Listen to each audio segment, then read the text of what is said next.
நானும் கூட 69வது ஆண்டில் நான் ஆண்டவருக்குள் வந்த ஆரம்ப நாட்களில் தேவன் எனக்கு கொடுத்த ஒரு பெரிய ஆசீர்வாதம் இந்த அபிஷேகம் தான். இந்த அபிஷேகம் என்னவென்றால் அந்த நாட்களில் எனக்கு தெரியாது. ஆனாலும் கூட தேவன் என்னை அழைத்தபடியினால், தேவன் என்னை தெரிந்து கொண்டபடியினால், என்னை அவருடைய ஊழியத்திற்காக என் தாயின் வயிற்றிலே இருக்கும்போது என்னை பிரித்தெடுத்தபடியினால் என் ஆண்டவர் அந்த அபிஷேகத்தை நாட்களிலே எனக்கு ஊற்றினார். நான் பெற்றுக்கொண்ட அபிஷேகம் என்று கூட எனக்கு ஆரம்ப நாட்களிலே தெரியாது. அந்த நாட்களில் என்னை ஆண்டவருக்குள் வழி நடத்தின தேவ மனிதர் ஜேம்ஸ் அண்ணனிடத்தில் போய் இந்த காரியத்தை நான் சொல்லும்போது தான் அண்ணன் சொன்னாங்க, இது கர்த்தருடைய அபிஷேகம் தம்பி, இந்த அபிஷேகம் உன்னை வழி நடத்துன்னு சொல்லி அவங்க அந்த நாளிலும் இதே 1 யோவான் 2வது அதிகாரம் 27வது வசனத்தை தான் அன்றைக்கு சொன்னாங்க. இன்றைக்கு அதே வசனம்தான் இந்த ஆண்டு கர்த்தர் நமக்கு கொடுத்திருப்பதை குறித்து நம்ம எல்லாரும் கரந்தட்டி ஆண்டுடைய நாமத்தை நன்றியோடு நாம் ஸ்தோத்திரிக்கிறோம். தேவன் மாறாதவர், ஒருபோது கைவிடாத ஒரு ஆண்டவர், நம்முடைய முற்காலத்தை விட பிற்காலத்தை செழிப்பாக்குகிற ஒரு ஆண்டவர் நம்மோடு கூட இருக்கிறார். ஹல்லேலூயா. அவர் நம்மை ஆசீர்வதிப்பார், நம்மை பலப்படுத்துவார், நம்மை தாங்குவார், ஏந்துவார், சுமப்பார், தப்புவிப்பார். அந்த நாட்களிலே கர்த்தர் கொடுத்த அந்த அபிஷேகம்தான் இந்த நாள் வரைக்கும் என்னை நடத்துவதை நான் காண முடிகிறது. ஆமென், ஹல்லேலூயா.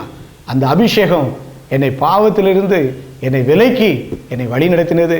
இந்த அபிஷேகம் என்னை சோதனையில் எனக்கு ஜெயத்தை தந்தது. அந்த அபிஷேகம் என்னுடைய ஊழியத்தின் பாதையில் இன்று வரைக்கும் நிற்பதற்கு என்னை பலப்படுத்தி கொண்டே இருக்கின்றது. ஆகவே பிரியமானவர்களே, இந்த அபிஷேகம் நமக்குள்ளாக இந்த ஆண்டு கடந்து வர தேவன் சித்த வைத்திருக்கிறார். அபிஷேகத்தை அதிகமாக நாம் பெற்றுக்கொள்வோம். அதற்காக ஜெபிப்போம். கூடி கூடி வீடுகளிலே ஜெபிப்போம், ஐக்கியத்தில் ஜெபிப்போம். கர்த்தாவே எங்களை நிரப்பு ஆண்டவரை, நிரப்பு ஆண்டவரை, நிரப்பு ஆண்டவரை என்று சொல்லி கர்த்தருடைய அபிஷேகத்துக்காக நாம் காத்திருக்கும் போது யோசேப்புக்குள்ளாக இருந்த அபிஷேகம் ஒரு பெரிய ரகசியத்தை வெளிப்படுத்தினது போல தேவன் தம்முடைய அபிஷேகத்தை நமக்கு தந்து இதுவரை வெளிப்படுத்திராத ரகசியத்தையும் இதுவரை செய்திராத அற்புதங்களையும் தேவன் நமக்கும் நம் மூலமாக செய்து மகிமையான காரியங்களை செய்வாராக. இந்த வார்த்தைகளின்படியே கர்த்தர் தாமே நம்மை ஆசீர்வதித்து நடத்தும்படியாக அப்படியே இருந்த இடங்களிலே நாம் எளிமை நின்று கர்த்தரை நோக்கி எல்லாரும் கைகளை உயர்த்தி தேவனை நோக்கி நாம் கண்களை ஏறெடுத்து நாம் ஜெபிப்போம். தேவன் நம்மை ஆசீர்வதிப்பாராக. ஆமென். ஸ்தோத்திர ஆண்டவரே, நன்றியோடு உம்மை ஸ்தோத்திரிக்கிறோம்ப்பா. உடைய மகிமையான கிருபைக்காக நன்றி செலுத்துகிறோம் ஆண்டவரே. உடைய மகிமையான வல்லமைக்காக நன்றி செலுத்துகிறோம் அப்பா. ஆண்டவரே உமக்கு ஸ்தோத்திரம், உமக்கு நன்றி செலுத்துகிறோம். இதுவரை எங்களை நடத்தி வந்த கர்த்தருடைய ஆவியானவர் உம்மை நாங்கள் ஸ்தோத்திரிக்கிறோம். இந்த ஆண்டு இதிலும் மேலான காரியங்களை நீர் எங்களுக்கு செய்ய போகிறபடினால் உமக்கு நாங்கள் நன்றி செலுத்துகிறோம் ஐயா. ஸ்தோத்திரம் ஐயா, நன்றி செலுத்துகிறோம். ஆண்டவரே, நீர் எங்களுக்குள்ளாக அற்புதங்களை செய்யும், எங்களை கொண்டும் அற்புதங்களை செய்யும். நீருடைய அபிஷேகத்தினால் எங்களை நிரப்பி எங்களை வல்லமையாக எங்களை ஆசீர்வதியும். இந்த வார்த்தைகளை கேட்டுக்கொண்டிருக்கிற ஒவ்வொருவருக்குள்ளும் இப்பொழுது அபிஷேகம் இறங்கும்படியாக நான் ஜெபிக்கிறேன் அப்பா. இந்த வார்த்தைகளை கேட்டுக்கொண்டு இருக்கும்போது கொர்நேலியு வீட்டிலே வந்து இறங்கின கர்த்தருடைய வல்லமை அபிஷேகம் இந்த வார்த்தைகளை கேட்டுக்கொண்டிருக்கிற ஒவ்வொரு மேலும் இறங்கி ஆண்டவரே வல்லமை நடக்கும்படியாக, வல்லமையான கிரியைகள் நடக்கும்படியாக ஒப்பு கொடுத்து ஜெபிக்கிறோம். நீர் அப்படி நிரப்புவதற்காக நன்றி செலுத்துகிறோம், நிரப்புவதற்காக நன்றி செலுத்துகிறோம். என்னை நிரப்பும், எங்கள் எல்லாரையும் இந்த அபிஷேகத்தால் இன்னும் ஆட்கொண்டு நிரப்பி ஆண்டவரே பலத்த காரியங்களை இந்த ஆண்டு நீ செய்து உடைய மகிமை வெளிப்படுத்த வேண்டும் என்று இயேசுவின் மூலம் ஜெபிக்கிறேன் நல்ல பிதாவே. ஆமென், ஆமென். உன்னை அதிசயம் காண செய்வேன், நீ அற்புதம் கண்டிடுவாய். உன்னை அதிசயம் காண செய்வேன், நீ அற்புதம் கண்டிடுவாய் என்று வாக்களித்தார் தேவன், இன்று நிறைவேற்ற வந்துவிட்டார். என்று வாக்களித்தார் தேவன், இன்று நிறைவேற்ற வந்துவிட்டார். அல்லேலூயா.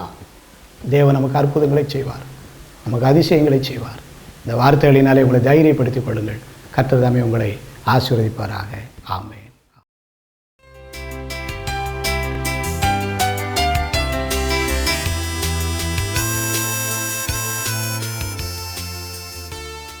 ஆண்டவராகிய இயேசு கிறிஸ்துவின் நாமத்தினாலே உங்களை யாவருக்கும் கிருபையும் சமாதானம் உண்டாவதாக என்று சொல்லி வாழ்த்துகிறேன்.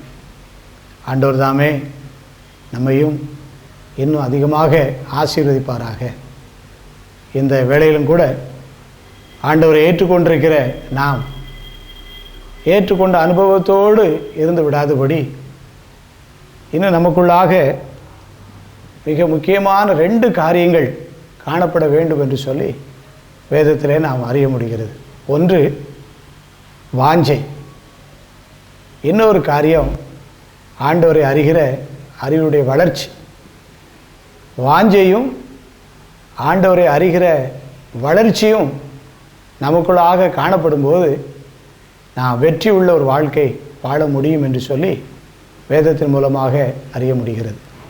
அதற்கு ஆதார வசனமாக 91வது சங்கீதம் 14வது வசனத்தை நான் வாசிக்கிறேன். சங்கீதம் 91வது சங்கீதம் 14வது வசனம், அவன் என்னிடத்தில் வாஞ்சையாய் இருக்கிறபடியால் அவனை விடுவிப்பேன். அவன் என்னிடத்தில் வாஞ்சையாய் இருக்கிறபடியினால் அவனை விடுவிப்பேன். என் நாமத்தை அவன் அறிந்திருக்கிறபடியால் அவனை உயர்ந்த அடைக்கலத்திலே வைப்பேன்.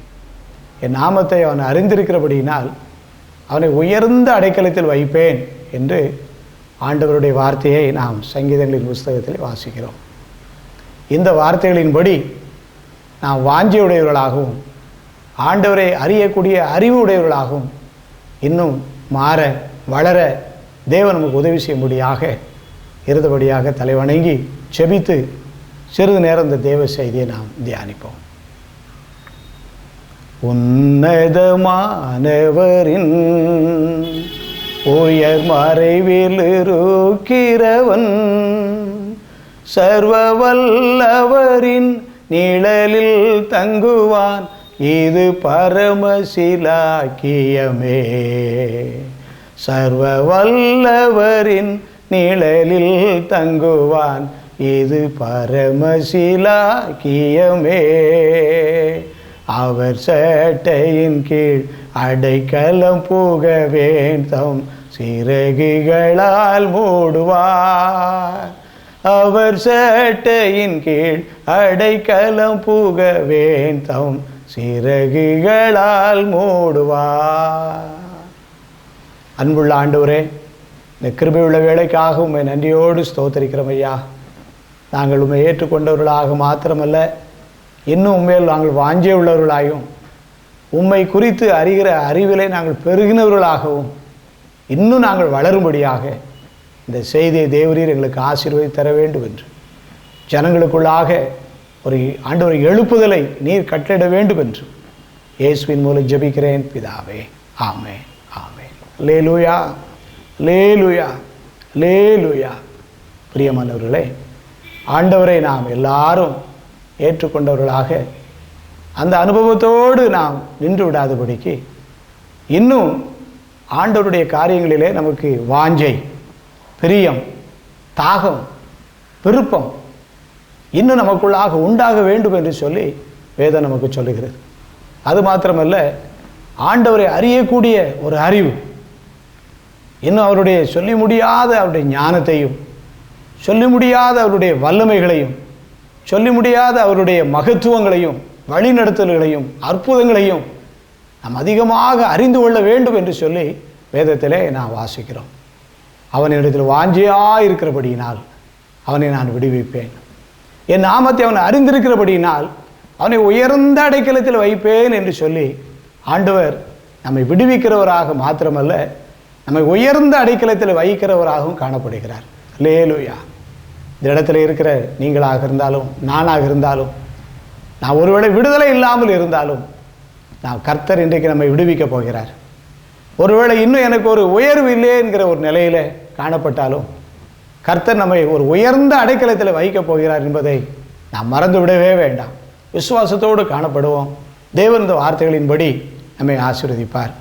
வேதத்தில் விதமாக ஆண்டவர் பேரில் வாஞ்சி உள்ளவர்கள், ஆண்டவரை அறிகிற அறிவிலே வளர்ந்து கொண்டே சென்றவர்கள் ஏராளமான பேர் உண்டு.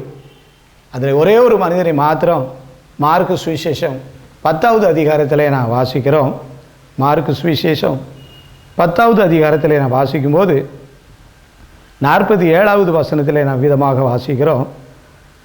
அவன் நசரேயனாகிய இயேசு வருகிறார் என்று கேள்விப்பட்டு, இயேசுவே தாவீதின் குமாரனே எனக்கு இறங்கும் என்று கூப்பிட தொடங்கினான்.